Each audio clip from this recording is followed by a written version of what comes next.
anda boleh ajarkan mereka meaningful gestures, gerak tubuh yang bermakna.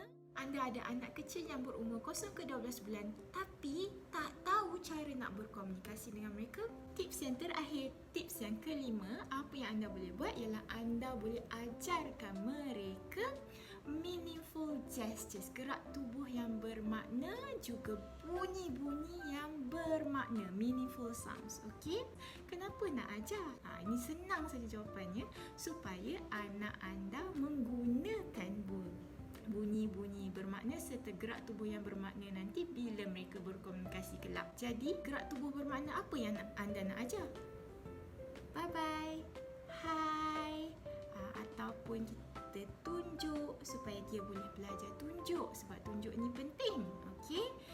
Kemudian bunyi bermakna pula, macam kalau ada benda jatuh, sorry kan, ada pula jatuhkan baby kan. And then kalau ada benda yang macam kita kata surprising, boleh cakap wow.